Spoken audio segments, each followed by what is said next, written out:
What you gonna do, Will? You can put more coffee in the filter? Okay. Just to make a new filter. I see. Okay, that's good. Does everyone have a chance to look over the minutes from November? Yes, no? Yeah?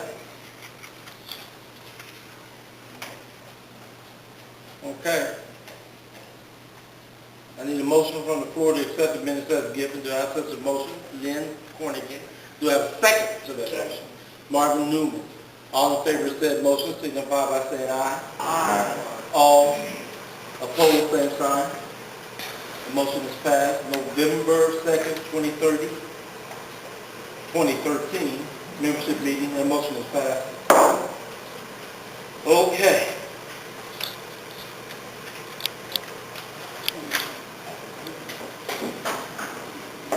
Yeah, we'll do it one at a time. SCRTW schedule. Right to work. Oh, okay. Was it that? Good. I like that. You know, when you ask it, I was like, I don't know. Oh, okay. Let's do it. That's good. I like it. The AFL-CIO campaign. On the September report, there is a typo.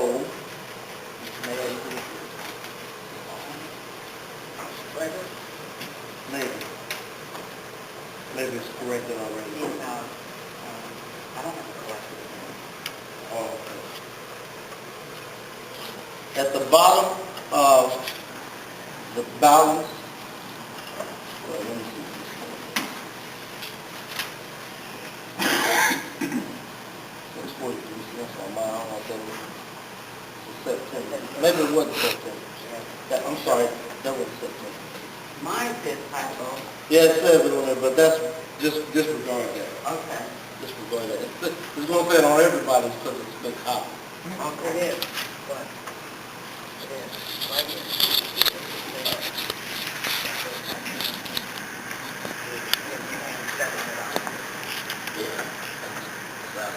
Right.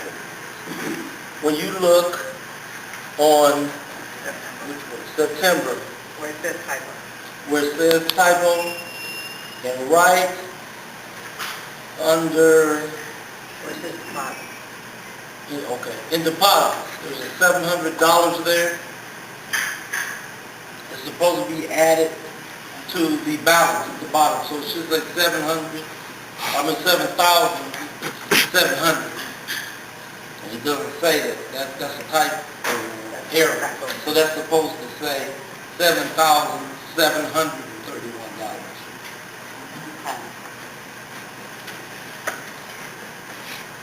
I think that's good.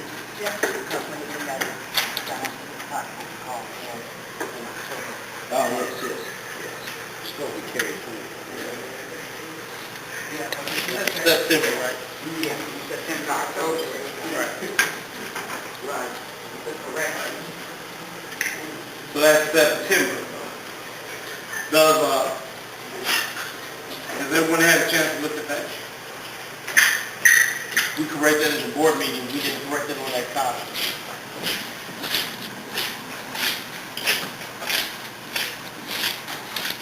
I need a motion from the floor to accept the report as given. Do I accept the motion? Miracle Law, do I have a second? Name point again. All in favor of said motion, signify by saying aye. Aye. All opposed, same sign. That motion is passed. Okay, October.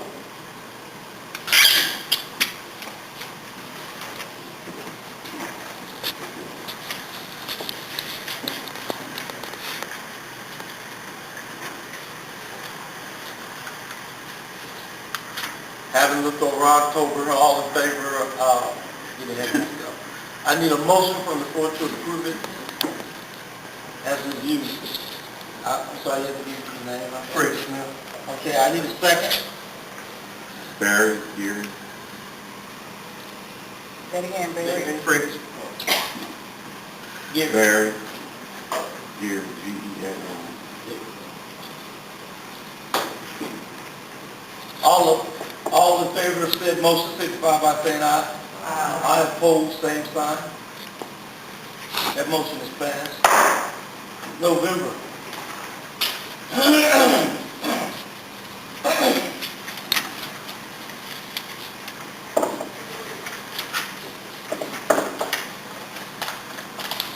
Again, I need a motion from the floor to approve. Fred Smith, do I have a second? Wayne Crawford. All in favor of said motion, please signify by saying aye. Aye. Those opposed, same sign. November approved. Yep, we did that. Old business.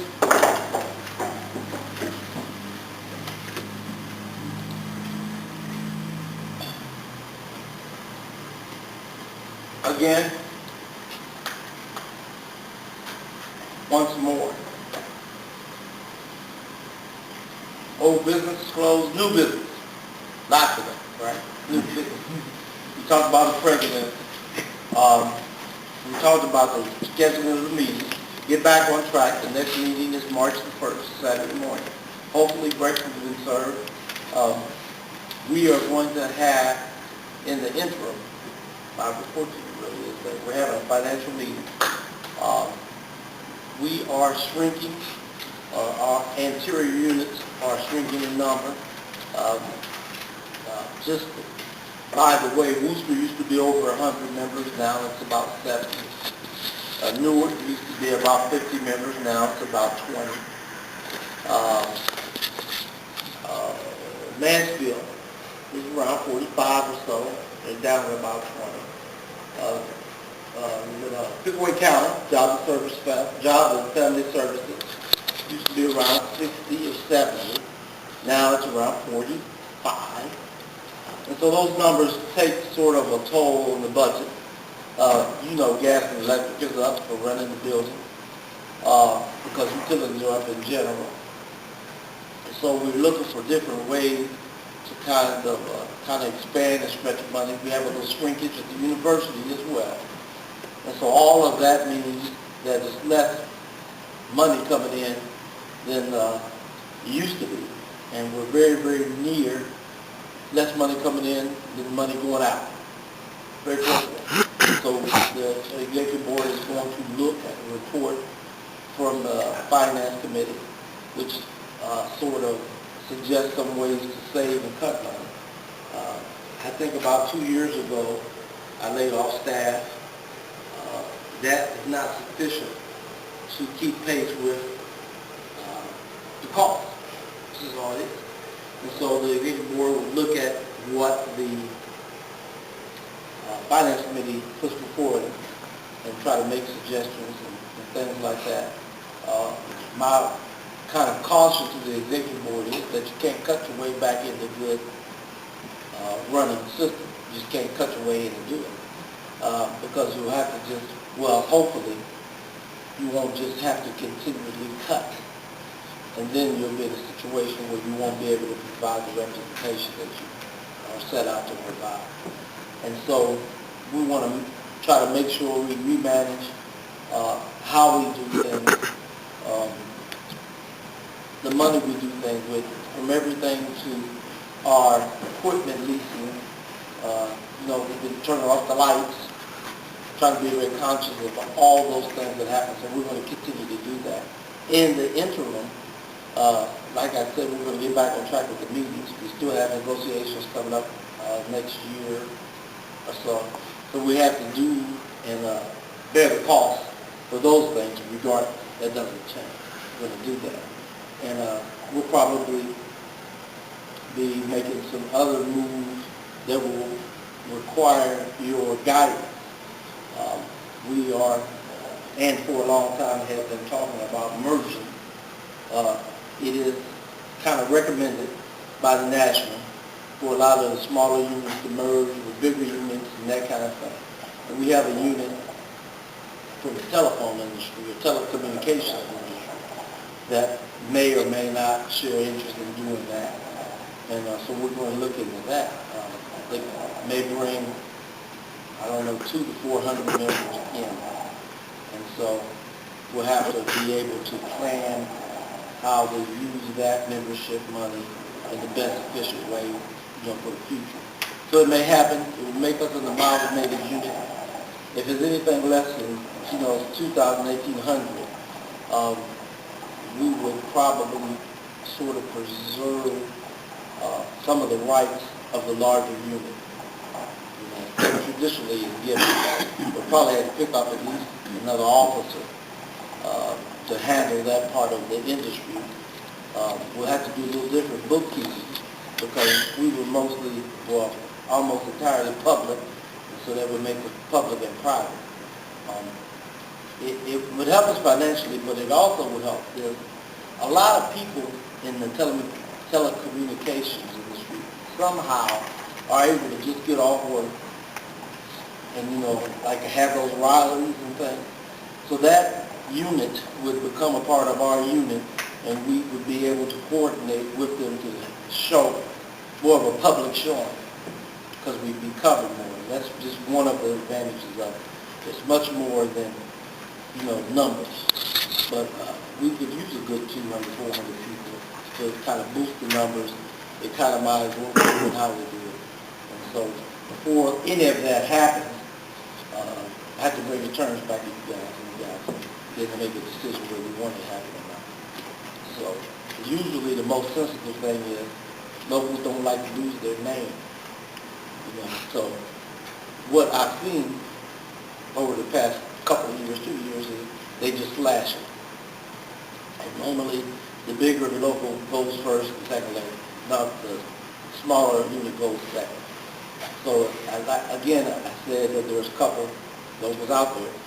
They had to come close to 2,000 to be even, of course, to have an argument about it. And so they get to keep sort of their identity, we keep our identity, and we move that way. We'll look at all of those things, and I'll bring them back to you guys. Chris? The question I had was, when you said the other outlets been in decline, what's the reason, as you know? Well, yeah, I know. The reason is they just cut staff. No, I'm talking about, you say you used to Worcester used to have They cut staff. Okay, that's what it was. Yeah, they cut staff. They had I think, I can remember them having 110 people. Maybe 120. And that's just my memory. I certainly remember them kind of come down to that 80, 70, that kind of thing. And so I remember them doing it. And it's just when people retired, sometimes they didn't replace them at all. They kind of rearranged the work. So that seems to be like 20 years ago, at least.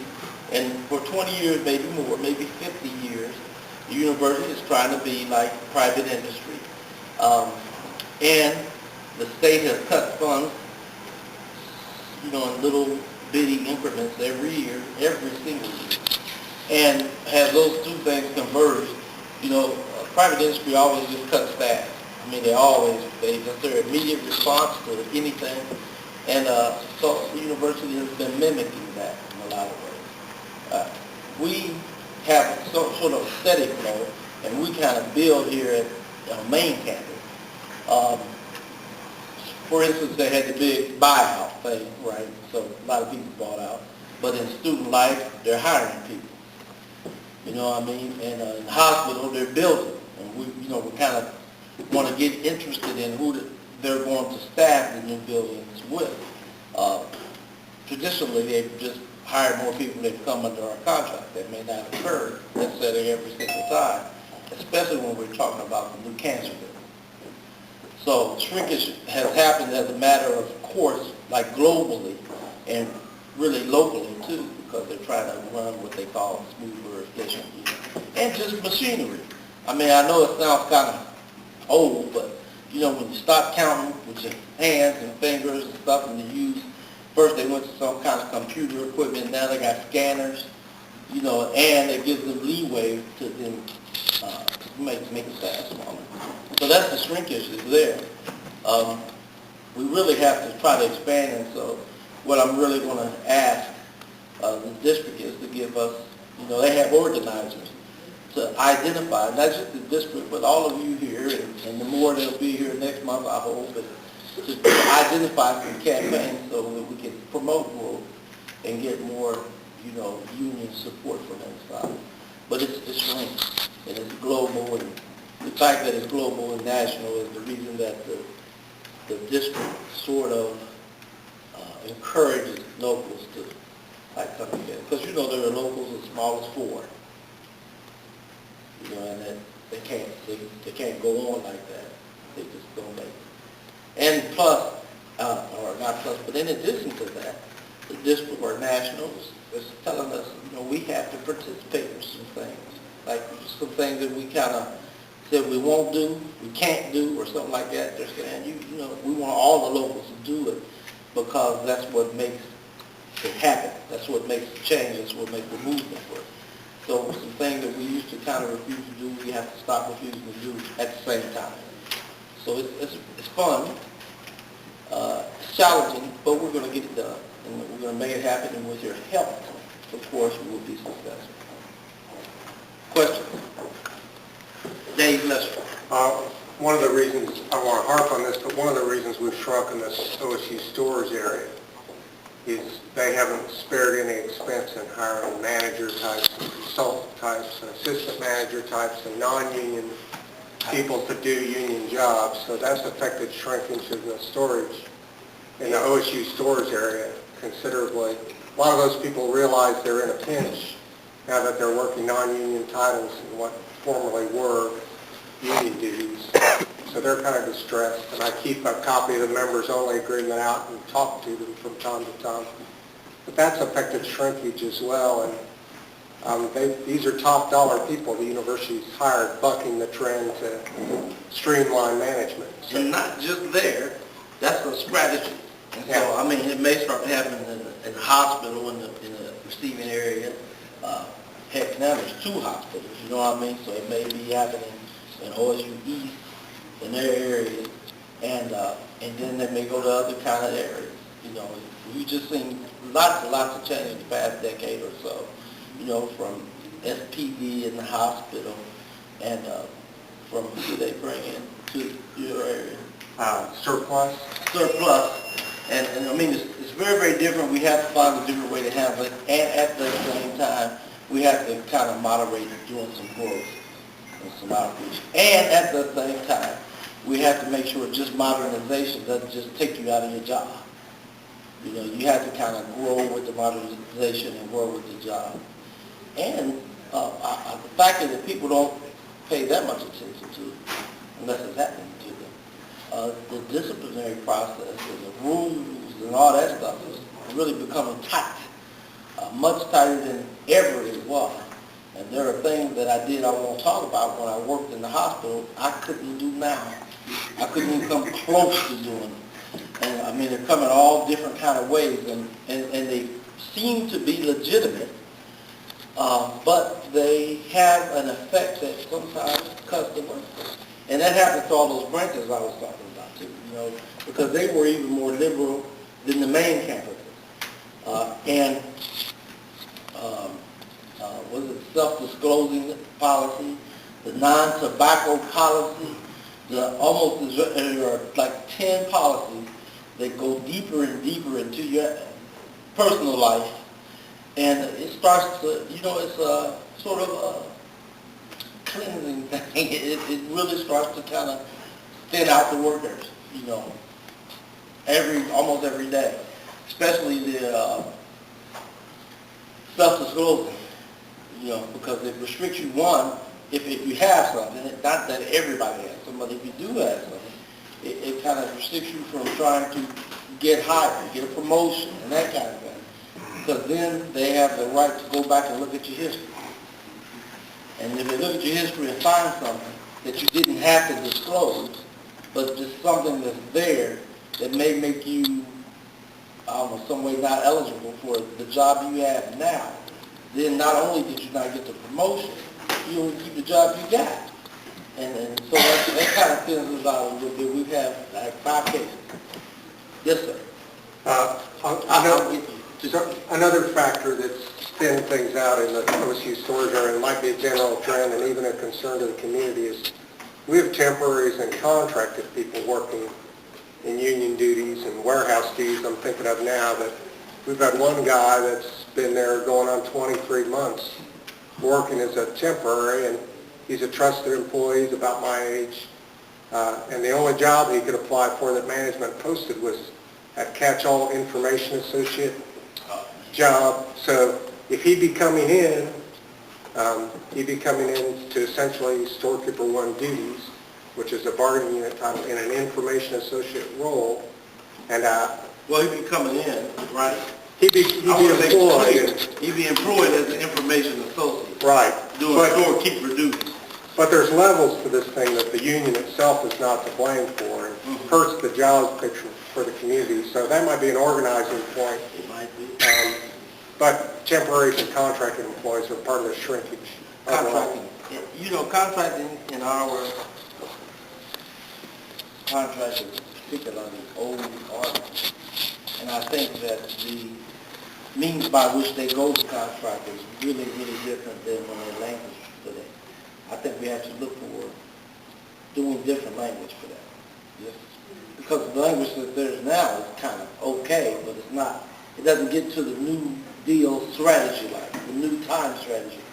You know, it says that your work can't be contracted and hurt you. You can't lose your job to a contractor. On the other hand, it doesn't say that contracting companies can't come in and do the job that you did. As long as you have a job, or legally, you haven't lost your job. And that's not going to be good enough. It's another sort of effect that has, like we don't have anything to do with parking anymore. Okay? Like nothing to do with it. So those workers are around somewhere. You know, they've all maintained their job and they've all maintained their pay. But we don't have the influence that we had before. Like in parking, like in keeping the garage clean and all that kind of thing. Now, what the university has willingly done is got themselves into a trap. Same thing as the city of Detroit and the city of Chicago. The trap is now you're a public entity that's controlled by a private entity. And so they really can't do anything about it. In the hospital, the elevators working, just not fixed. Complaints made, just not fixed. Over in Gateway where HR is, you know, is in the garage, there's a urine field, you can't touch anything, it's either sticky or peed on. And there have been complaints by those people. Just complain. You know, you got a contract, it's our property. You can't do a little public thing where they lose parking money, or you got to pay the company for the parking, even though land grant, even though the board of trustees is supposed to be in charge. It don't happen. We got close to the same situation in a hospital with a contractor in trying to do public work, using our workers. We have to do something different about the language so that we don't get affected by that language. So it just needs to be done. It's probably past time to do it, but we got to do it. There's all strategies that work that way. You know, when you take a hospital, you put the name Wexner on it. It's a little bit different than the Wexner Building for the Arts. You know, he paid for it, he put his name on it, classes still get to take place. That hospital is a little different, you know, that it has somebody's name on it. Sort of like shot thing. It's a little different than the horseshoe. And how the horseshoe works is a little different the way shot does it. And so we have to really look into doing that, having language that supports you having a career, a job, and you keeping that job, and you progressing with that job. When technology goes forward, you should go forward with it. You should be able to do it. Mr. Barry. Gary. Yeah, I noticed, you know, I work in FOD, West Campus, and our shop was cut in half, but, and they got managers going around doing work, doing wrenches, and you know, they're not supposed to be doing that, and they got people that are working out of their class, you know, plumbers doing HVAC or whatever, you know, and I don't think that's right. They hire these MRs and they'll be stuff going around turning wrenches. Yeah, I think we can do it immediately about managers going around turning wrenches. I'm sure that we'll do a move, You know, we'll do some countering. Rather than hire people, more people, they've cut us, so the manager will stay late, come in early, and rather than call somebody in, they'll come in and Yeah, take our overtime. Sort which of is the right. same as what Dave was talking about. See, overtime is a tricky thing. It's one of the only things you're not guaranteed. Yeah. So even when you say hour overtime, because I know you're talking about your work. Yeah. It's kind of a tricky thing as a right. Overtime is not a right. What we would have to do is really address the manager doing that work, you know what I'm saying, versus you not getting that overtime. So work, and how you do it generally is the work needs to be done. It's work you customarily or usually do, and they shouldn't be doing that work. Yeah, they shouldn't be coming in, we should be able to, they should Right. call us if they have a problem. But we have to kind of leave time, overtime out of it, really, because overtime's not guaranteed. You guarantee Call back, 40 hours you know. of work, They're working, the manager aren't supposed to be doing your work. doing our work. Yeah, that's what I'm saying, you have to sort of just say, hey, they're doing our work, and here's that time when they did it, and it's a violation of the contract. Because when you go to overtime, it only talks about the calculation of the fact that you're working over 40 hours, not you're guaranteed to get it. But the work you customarily do is what's yours, what's guaranteed. So, you call us, leave message, and we'll get back to you, and we'll need some dates and some times and stuff, for somebody to get on that. Probably, it'll be either Jason or Tara. But call, leave a message for Tara, and he'll make sure Jason gets it. Or he'll take care of himself, he'll do something like that. Mr. Manning? At the same time, when he's talking about what we have to watch is we need more people hired for these positions, so managers aren't doing the work. At the same time, we can't let the university quote-unquote compromise and fill those positions with contractors. Well, the problem with the language, the problem with the university is the public facility. By law, they have the right to contract with goods and services. So we don't have a percentage table in the contract of how much goods, how much services. And it's kind of counterbalanced with Article 30, which is contracting, which says regardless of how much they contract, you don't lose your job. So that's why I said we got to change Article 30, which would then press us to change the article that goes with it. Well, can't change the law, they just get to do that. The public facility. Yeah, and then they tie our hands because contractor can go out and get something that day, but like if we need a part or something, we got to go through this planning stage and all this. It takes weeks and it makes us you look bad. Yeah. Actually, it makes you look ineffective, it makes you look slow. Yeah. To kind of try to put yourself out of business. Yeah. Which really never puts them out of business, it just puts you out of work, is what really happened. Yeah. That's a challenge. It has to be taken care of, but as long as they get to do it by law, our contract won't subvert that. What it'll subvert is, they're not supposed to be doing work that you do, and you don't lose your job to contractors, or you don't lose your income. Because a lot of people feel their job is their job, you know what I mean? I think this also relates to our Article 14 about posting and filling jobs, because our Article 14 has kind of an escape clause in there that says when there's an opening and management decides to fill the position. Yes. Well, the question is, when do they decide to fill the position? If they've got a temporary working for 23 months and they train them on the forklift and they know all the jobs, haven't they decided to fill that position? Or if they've got managers regularly doing bargaining unit duty as part of management's right to assign work, haven't they decided to fill a union position? So that language kind of needs to be firmed up. I agree that there's sort of a combination of articles. So, you start with contracting, which is 30, 14 was supposed to be filling, and appropriateness of duty is sort of a really civil service language that we don't necessarily have in the contract, but you have that too. And so I think there needs to be a reworking of those articles in order to kind of say that. Now, while I say that, you have to understand that while we try to rework that part, they are headstrong about trying to work it to their advantage. And quite frankly, their advantage is not paying your benefits, not your total pay package. And so anything cheaper than that is where they're trying to go. Anything that has restrictions to where our rights, where you have rights as a worker, and they can't just do whatever they want to, is a problem.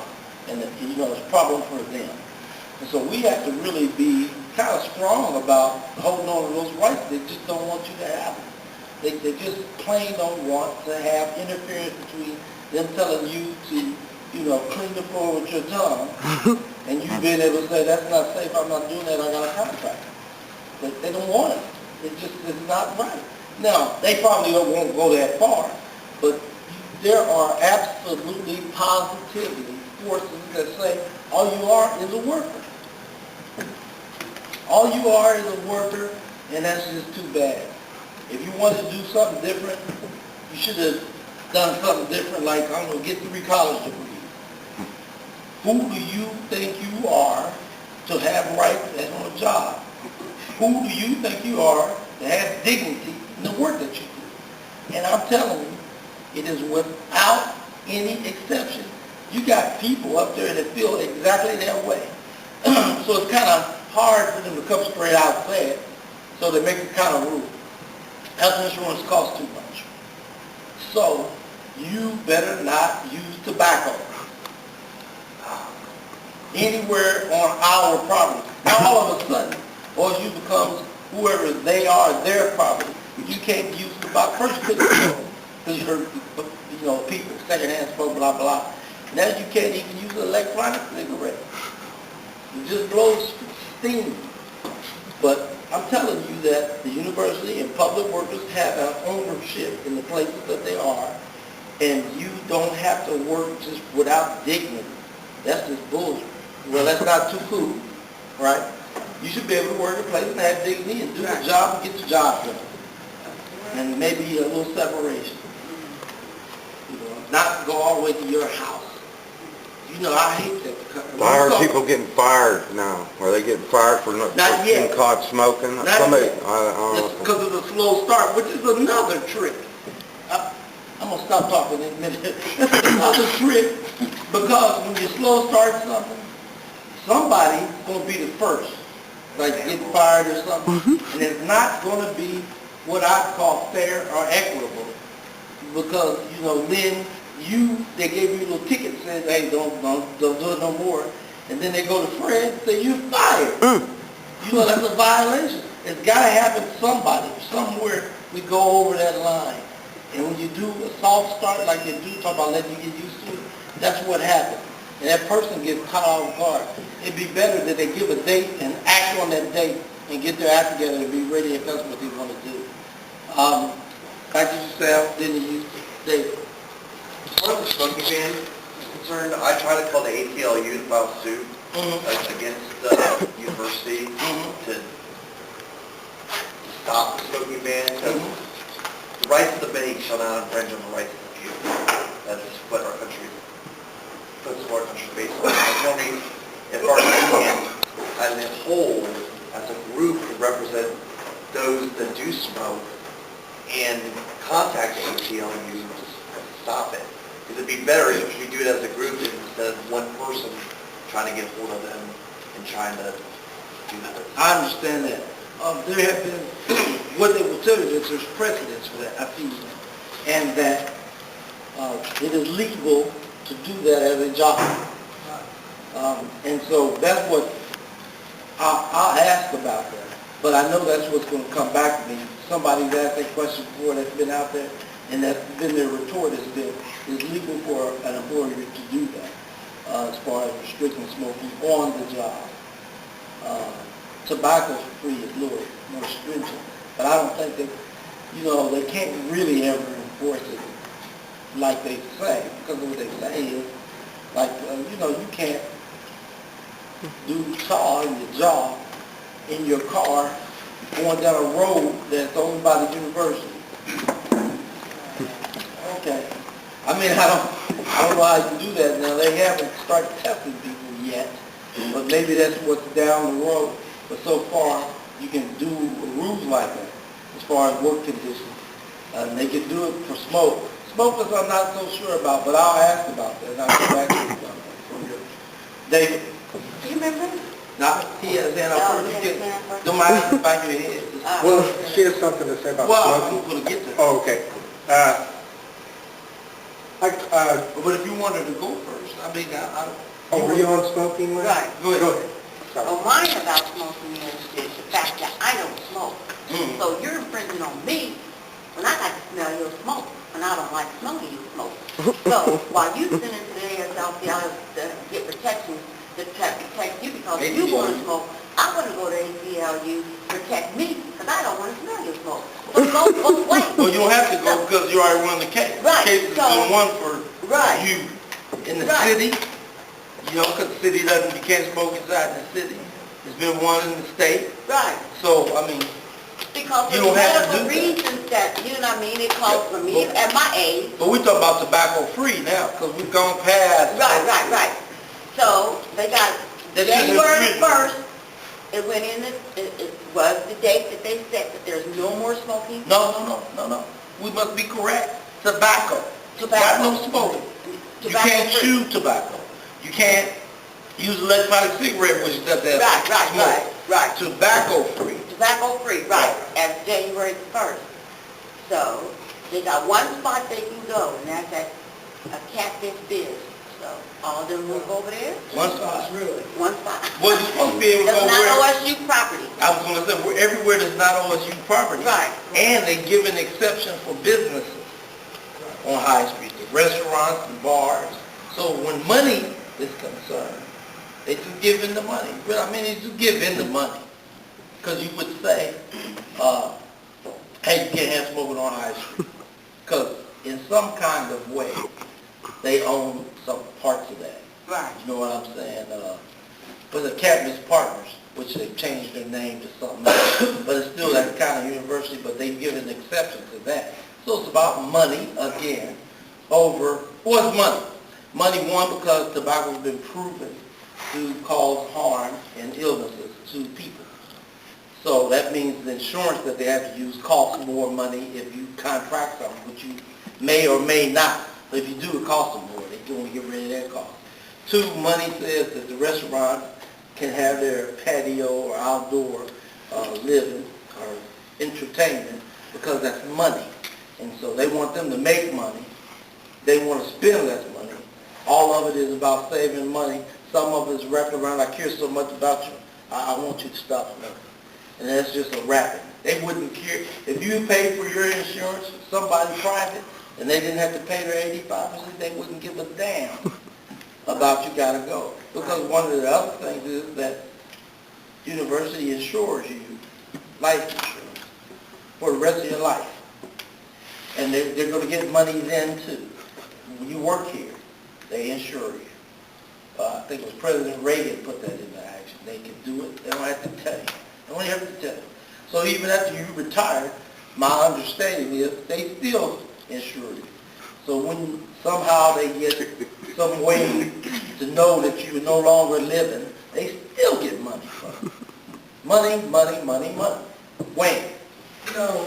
Did I get to you? No. Okay. Let me get If you're still on smoking, I'm not on smoking. Oh, okay. Well, it's like this. As far as I'm concerned, whatever you're a smoker or not, university doesn't give a rat's ass about you. The only thing they give a rat's ass about is their interest. You can be the most non-smoking person in the world. It's like this. They don't care nothing about you. All they care about is their own interests. It's that simple. Right. David.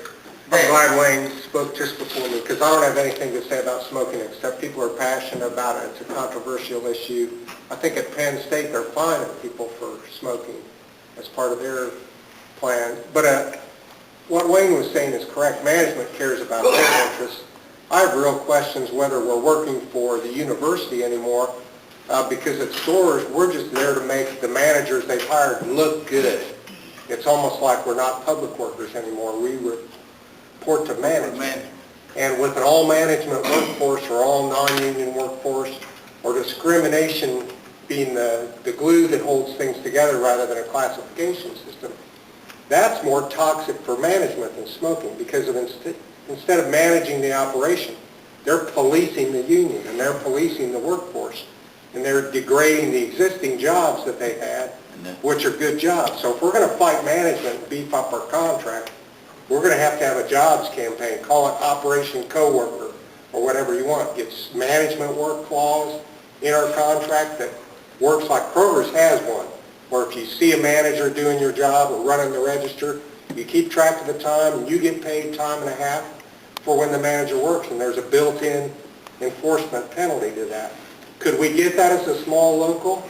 Probably not by ourselves, but if we align the community about our temporaries issue and about our management work issues, and management not managing the operation but policing the union instead, getting after people about smoking or their criminal record or whatnot, as a substitute for running the operation the way it should be run for the benefit of the community and the public, I think we could make progress. But getting that going, a merger might help with that. I made some suggestions that Dennis Woodson sent me an email. I don't know if you saw those, but I've got a copy I can leave. But it's a suggestion of things we can change in the local that would make us more powerful and enable us to organize in spite of the way management is acting right now. And the way management is acting right now is extremely controversial. I'm not sure they're running... Hostile work environment. Yeah, That's it's what toxic. they're creating. Toxic. That's the word I would use. And I can back that up if anybody wants the commentary. I can provide that. And I'll give this list. A lot of it's stuff we're already doing, but my thought is we can beef up our organization in spite of the way management is acting. And I wanted to say one more thing about right to work. Apparently in Michigan they have some other initiative that's like so-called right to work, but it's an attack on unions nonetheless. Kasich, with Christie seemingly out of the picture now, it might be a serious presidential contender.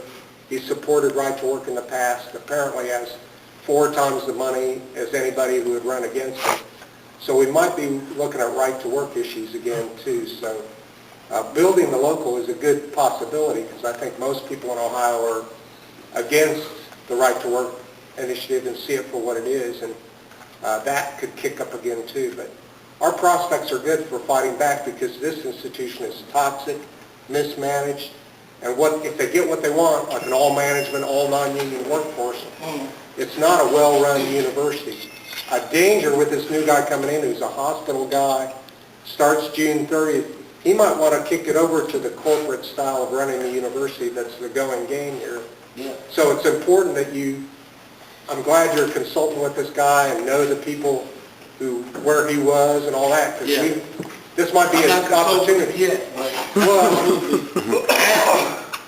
But if his people are hurting the community and attacking the union under the guise of running the operation, that can't fly. No matter how small we are, that's a farce that the local doesn't want to go along with. I think the truth is that it's not management as much as you have a board of trustees, and those guys run it all.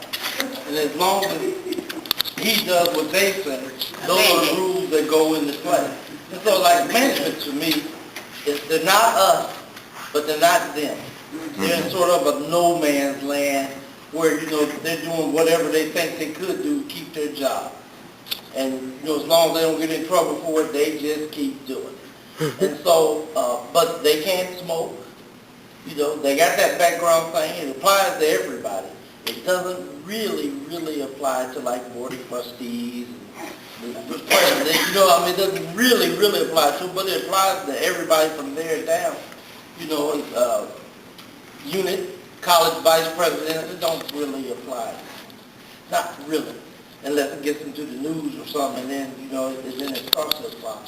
So, managers do what they can do. We have to address them. We have to, I hate to use the word attack, but we have to attack those issues that keep us down as a working class people, because really, it's about workers or not workers. And even managers are some kind of worker, you know what I mean? It's that layer up there that's just, thinks we're less than people in a way. In a way. I never heard anyone say it, but I'm just saying. And you shouldn't have any right to work, just be happy to be at work. Those are the people we have to try to affect. And one of the ways to affect them, of course, is to do a job at beating management up a little bit. And they get their reward for taking those jobs, they get paid more, and they get something, in there. And that's not our concern. Our concern is being treated well and reserving our rights. And so, like, getting that overtime over you, they already make more money. They're not supposed to be doing our work. That's why I believe it. Overtime, straight time, call back, any kind of pay, they're not supposed to be doing our work. Yeah. And But if you do, like, say a grievance, then they're going to come back on you. Well, not. Unless you get some other people to have a, like... Right. Have a little, we can kind of make a grievance happen without actually using your name necessarily. Mm-hmm. I mean, we'd be stronger and better if everybody was willing to use their name. But we can, highlight the activity without your name. And so we should at least do that, and we should at least get, somebody that you should contact somebody. Oh, yeah. If you don't contact anybody, we don't know at all, and the person will be I'll talk to Jason. sensitive to how you want to do it. And if you talk to somebody and they don't seem sensitive to how you want to do it, call me directly. Just call message and we'll figure out how to get it done. We're merging with the hospital, FOD. How's that going to affect us? And they got different policies and HR. The attendance policy is really getting out of hand. The attendance policy is real tight. Because they're like giving you a warning after 4 misses. It's like... That attendance policy is tighter than most. It's the hospital. If you pick it up, you have to learn how to deal with it, how it is. If we change it, it'll be during negotiations. And hospital's really different to deal with. It's not that easy. What they use as an excuse for everything they do, almost everything they do, is patients, safety, health. Those policies were built on patients. Some of that attendance is built on continuity for patients. And now that they've been funded differently than they ever have before, they depend on federal funds, and it's kind of a merit system, right? So now they depend on the patients to actually get funding to run the hospital, which is a little different than it used to be. And so they've been more stringent all over the place just because of that.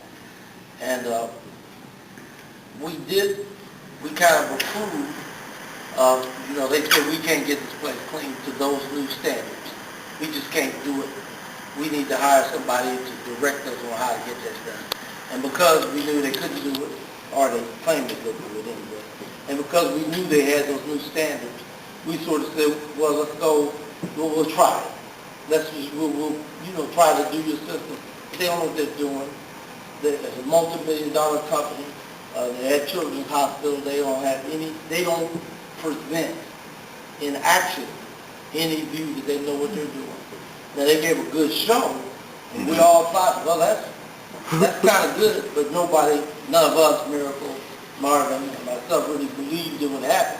But it was a good show. Their performance never matched the show.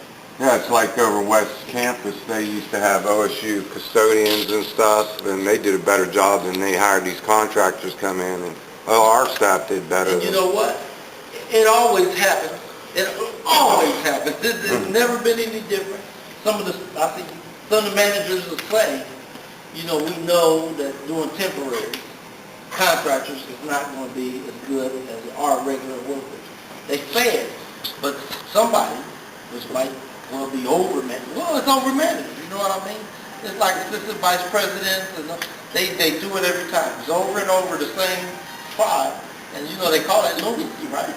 Doing the same thing, trying to get a different result. It don't happen. It ain't gonna never happen. They're just trying to save money. Yeah, this is money. Talk about it. You, and then did you? Okay. Well, one thing, what you said about our new incoming president, Richard said it right. You know, every president that's been hired for OSU says trustees. So, my opinion is like, I'll never get excited. I don't want to get myself overly enthused because you see a new place and because this president got this and don't mean nothing because, first of all, he's still going to be controlled by he may not be controlled by the Board of Trustees. So whatever the Board of Trustees says, he probably may or may not do. You know? But I would never get too excited about it. Yeah, true enough, yeah. You got a black face sitting as OSU president. But that don't mean nothing because, first of all, just like when you had Javon Gaskin as vice president of student life. Okay, a lot of people got excited about her because this. And all the inside problems that we had in student life that never got resolved. Why? Because she never had no control.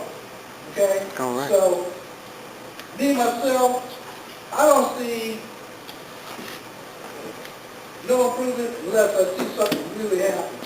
You know, in other words, I'm from Missouri. Show me. I'm sorry.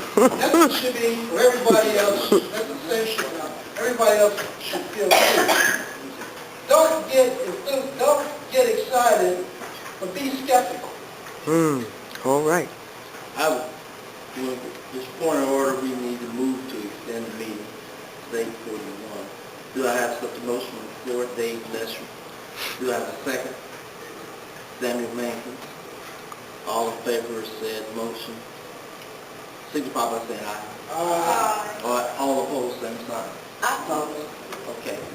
The motion passed. I don't remember who's next. Who remembers who's next?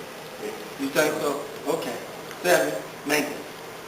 I actually tried to call the CWA yesterday in Irvine.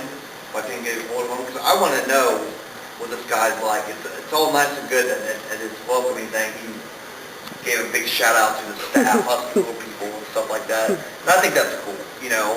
But I want to know if the words really back the actions.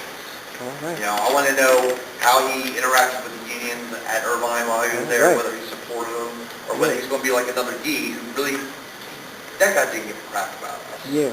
He really did. Like, he was a turd. but you know, but I want to know how he's going to work with us and whether things are going to improve for us and if he's really legitimate.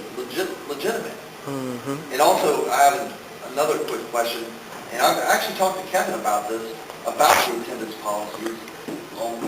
Why is it when I'm sick enough to go to a doctor, which is an OSU doctor, which is a fellow OSU employee, which is backed by my insurance, so I have to go to an OSU employee, and I get a note from this OSU employee stating, you are too sick to go to work on these days, and these days. Why do I get a gig for that? And Kevin said that's being worked out, because that is wrong. Now, I can see if I call off, because there has to be a attendance policy no matter what kind of job you have, because people will abuse it. You need to come to work. But if you're sick enough to go to a doctor and the doctor says, no, stay away, stay home, then that should not be a gig. Yeah, I understand that. It's being worked out as an interesting way to put it. You're working on the attendance policy in your department. But the philosophy of the university overall is what it used to be, it's like that people miss an average of 60 days all over the country, all over the world. 60 days. When you pass that time, that's too many days.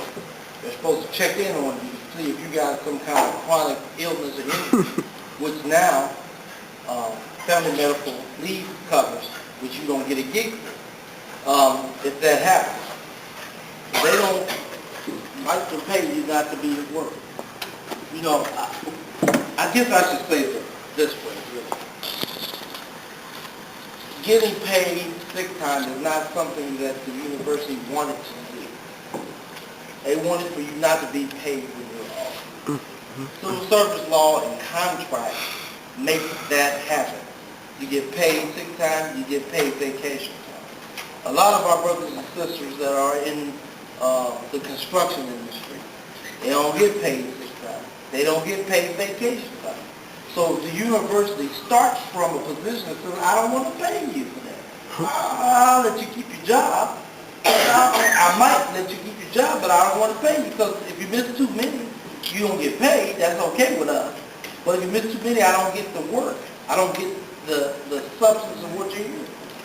So when you think about, they started with, we don't want to pay you when you're gone, so now we got to give you so many 2 weeks vacation time starting out, and then that accrues. You get some sick time starting out, and you can earn it, and then it goes after a year.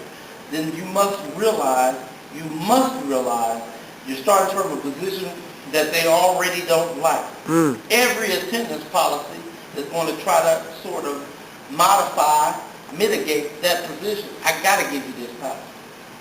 Every attendance policy. Some of them are better than others. I always like them to be a little more liberal. I've never understood, you go to the doctor, but you still get hit. You know, I've always looked to negotiate something that says in anybody's policy, if you go to the doctor, it can't be a full hit. Well, my heart is, it shouldn't be a full hit at all. But they're starting from a position I don't want to pay you. So they want it to be some kind of hit. So I tried to say, well, it's a partial hit, or the hit comes off after a little bit of time. Just, 6 months or something. You start off clean. But you have to understand that it's not a dance or play. They never wanted to pay you in the first place. And as our civil service rights start to diminish, we have to look more and more to the contract because that's the only thing you have left. You won't have civil service. And civil service used to guarantee some things like paid vacation time, that kind of stuff. But you got to kind of work on making contracts different in areas where they're ineffective for the day, and you have to make them stronger in areas where they kind of make you happy. Because like Leslie was talking about the community, we have to depend on our community connections and community support. Somehow, not entirely, but somehow the community is saying, well, she's talking too many days off anyway. Those construction workers certainly wouldn't say, oh, that's too bad, they get this much vacation and they get in trouble. We have to be able to talk to the community and able to get some support for some of those things. Public workers have been under attack forever. I think Channel 6 is going to do a thing where they got cameras and monitors to make sure the people at work. Of course, Channel 6 also did the story of the guy that went over his brother's house every day. Parked the truck in the alley, ate and watched ESPN and stuff, and then the day clocked out. I mean, there's a lot of stuff. It seems so simple, really. Like, it's just simple. You get fired. But it's a lot of woven, like they take the actions of 2 bad employees and put rules on the rest of the 50,000 of them. I mean, that is how it is. That is not right. It is not fair. And that's how it works. We just have to fight. Really, the contract is about fighting for all the rest of us. Right? We're not really fighting for the guy that's at his brother's house to get paid $22,000. You know what? We're not really fighting for the guy that just, is at the, the recycling joint with the state truck, recycling stuff, getting the money, clocking out like he's working all day for whoever they're working for. We're not trying to do that in the contract. The contract is trying to protect and strengthen the rest of us. Not the guy that misses every other day, and you got to do his job when he's gone. It's not for that. No, like if you got kids or something, you need to take off, or family members. Right. That's the rest of us. You can't kind of just get it done. I know I identified David, and I know I identified this guy. So David, and then this guy, then that guy, then you, then you. This thing is happening in the country and it's happening locally, but I think what the trustees and this new guy might think is pretty standard for what's going on in the going game. There's a deep-seated contempt for workers as the starting point. If you feel like you're not going to get Social Security and you want to attack public workers' pensions, you get some media time and everybody starts this hate thing. And I think our job as a local The trustees might think management's okay as long as people are complaining and you get workers cheaper and cheaper, that's fine. Well, that's part of the deep-seated contempt for workers. The way we knock over that apple cart is we say, here's what's toxic about what management is doing. And pointing to my personal case, they've taken storekeeper 1 and they've restricted me to 1 or 2 things I do in that job, and they're all lifting and loading. I'm going to turn 60 in March. I don't need to be lifting and loading at all times. Their physician repeatedly recommends against it. Management's response is, there's no federal law that requires us to follow a physician's recommendations. So that made public, I think, would be an outrage to most people, and it's not cost control by a long shot to restrict somebody's duties to 1 or 2 things, monotonous things they do in their job that all involve heavy lifting and loading, and stripping storekeeper 1 of their clerical duties and their managerial duties and making a lot of assistant manager, non-union titles, temporary worker titles. That's what management's up to. It's predation and it's toxic. So if we let the new guy and trustees know, you aren't managing the operation. Just because people are complaining doesn't mean you've got tough managers here. They could be idiots and incompetents, which I think I could argue is what's happening in the storage area. It's one boondoggle after the next. We're polishing and waxing floors over and over again. They're practically shutting down the operation. If I created as much of a disturbance as some of these Yahoo new hire managers' favorites are doing in assistant manager titles, I'd be disciplined. They're clogging the gears and fouling up operations. I think that's going on nationwide because this hate thing is happening with the working class. So even the national people won't talk about anything but the middle class. Workers are kind of taboo. They speak in code, and it's like we're trying to rebuild the system we once had. It's always been a system that's relied on the subordination of workers and the cheapening of labor. So we got to be vigilant about that and let the trustees and this new guy know the status quo is not going to work. There's toxic things about the way management is going. All these young guys they've made into middle managers, by the way, won't challenge angry middle-aged overseers. They just don't know how to do it. They've got the computer skills for the job, and you might be able to wedge them into an information associate position, but they don't know what to do if an angry middle-aged guy my age who's a supervisor comes up to them and tells them something that's absurd. They don't know how to fight that. It's their first job in lots of cases. So management is up to toxic step. It's up to the local here, even though we're small, to let the trustees and the community and this new guy know, because the new guy seems to me to be a hospital guy, a doctor maybe. Ophthalmologist is a doctor. Well, he might want to kick over to who's ever running things, and if the workers are complaining, he might think, gosh, I've hired the right management, the workers are all complaining, they must be real hard-nosed, tough guys. Well, So, I don't know. My focus on the new guy is minimum because, you know, he just is an iconic kind of guy.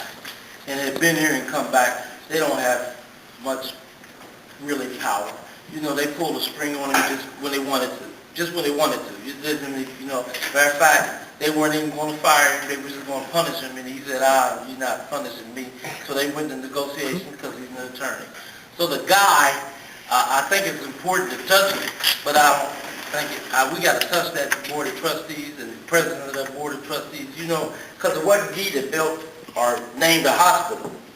You know, there ain't nothing right here named G. He probably won't be named G till he died, maybe not ever. I mean, this is not, you know, this is a monster of a place, man. And I mean monster not by size, monster by intent, monster by influence. This is just nasty as a place, really. I mean, some people Buckeye fans, and that's fine. I happen not to be, it doesn't matter. I'm just saying, this is a monster of a place, man. You have to think, Samuel, they start out, they don't want to pay you for any time. They don't want to pay you for any time. You have to know that the board of trustees and a lot of those guys that are there don't think you should have any rights. Not any rights.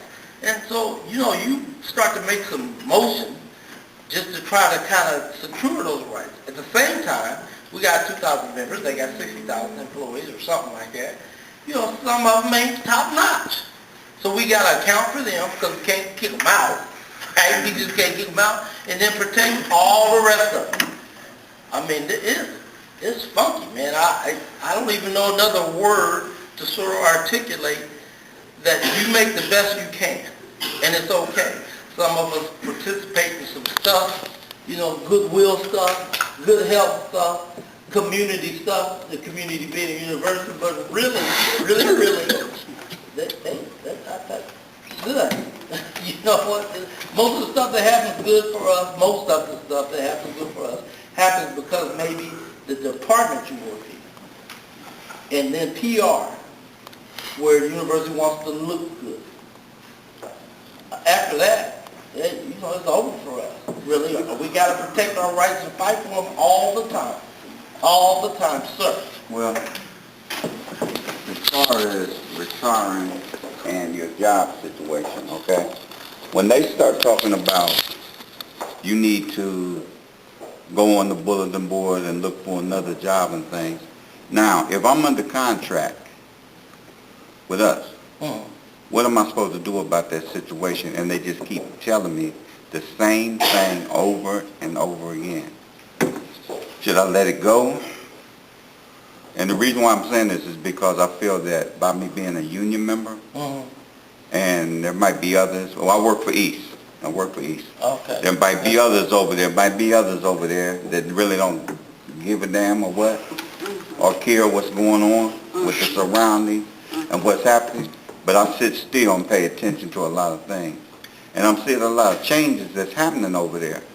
But when they come to me and tell me, well, we're going to do this and we're going to do this and we don't have enough work for you, that's a lie. Because I'm all over the campus area. I'm over Sawmill Road to all the other places, picking up and doing things. But they don't have enough work for me there, so I need to go find another job. What should I do about that? What's your job title? Transportation for the James. Now, under, I think the contract I came in has Ohio State, and they put me with the James. So I don't know who I'm working for, what. Yeah, I'm in the union, and I try to represent it right. You gotta have a different title. You don't have a transportation title. So you probably, I know. Yeah. You drive the van, right? Yeah. So probably vehicle operator. Well, that's what's on my badge. Okay. I got that vehicle operator 1. But I'm like, okay, then you go over to the over to the garage, and you say, well, I want one of them jackets like y'all wear. And they say, well, you're no part of us. But I'm driving on Ohio State van. I got the 3060, 260 license plate, state tags. But I'm no part of what's going on, which I am with the James. You are with the James. Yeah. That's interesting. Miracle? I told you to get involved in the meeting that. We ain't had it yet, but we're getting ready to. Okay. They wouldn't consider him part of the vehicle operators for the medical center, because if they did, he would have had to move over to FOD, where the vehicle operators moved to. So he wasn't part of that move because he only transports for the James, no matter where the James. Everything. Not for East at all? No, Yeah. East, yeah. That's where they classify. They're That's where he works out of. Yeah. They're using it as their. All right. More, Kenny Road, anywhere there would be a James, you could transport a patient. So that's why he wasn't included in the guys that went to FOD. But it's patients and more. That's what I was thinking about. Yeah. I was thinking about, we had a transfer of vehicle operators came from the hospital, and they moved to FOD, and I didn't hear your name in that list. I was just thinking about that. What I would do personally is, if there's a meeting to come, just wait for the meeting. You're going to have rights under Article 30. You're going to have, you're going to have rights under Article 30, and it's being represented by somebody. So don't engage, wait for the meeting to come, wait till you get a piece of paperwork, and then we'll go into those things which are given you through the contract. I know this sounds crazy.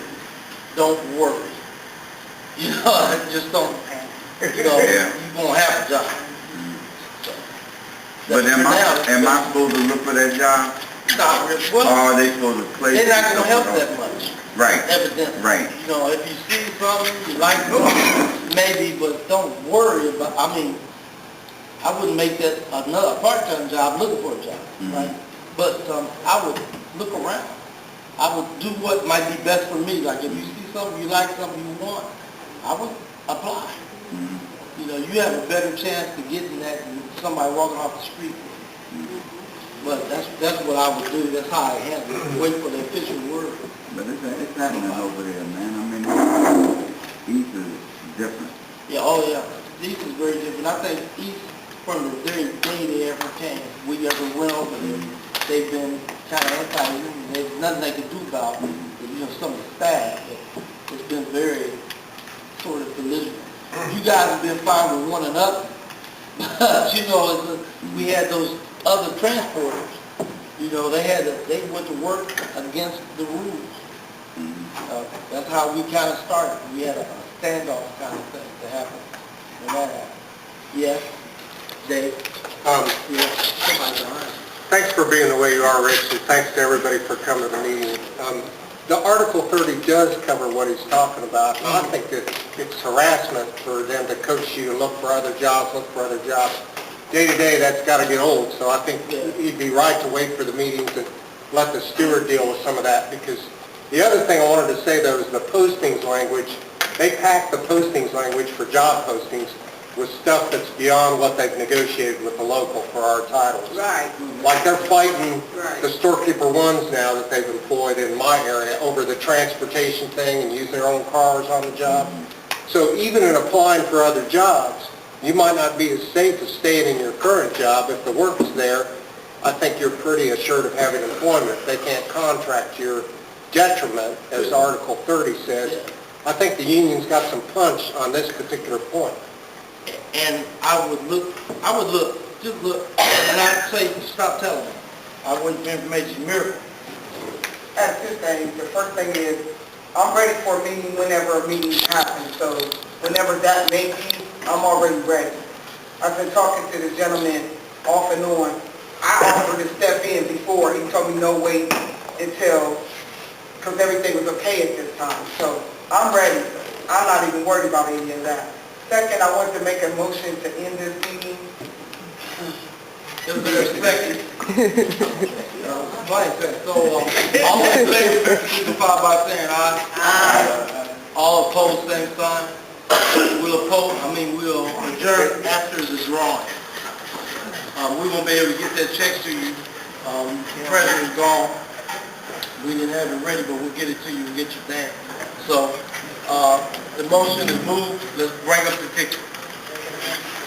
I can't hear you. Has anybody ever got a ticket yet? She said she was. 9-2. What did we take? 3?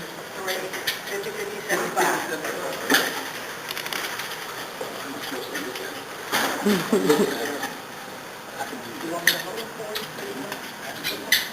Oh, man. Oh, well, that doesn't matter. I was going to say they didn't write the name on the average. The numbers are 390-549, $50. And that's you, William? Yes. All right. Bill? William Taylor again? You got the first one the last time. You need to work with you. Okay, second one for $50 is What's my name? 390-554.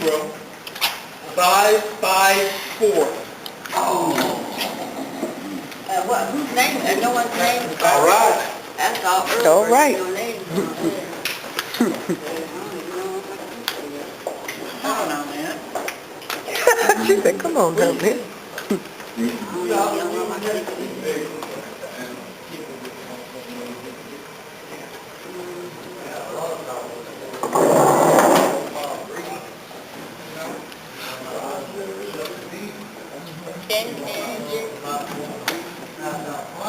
They did write their name on the back of this one.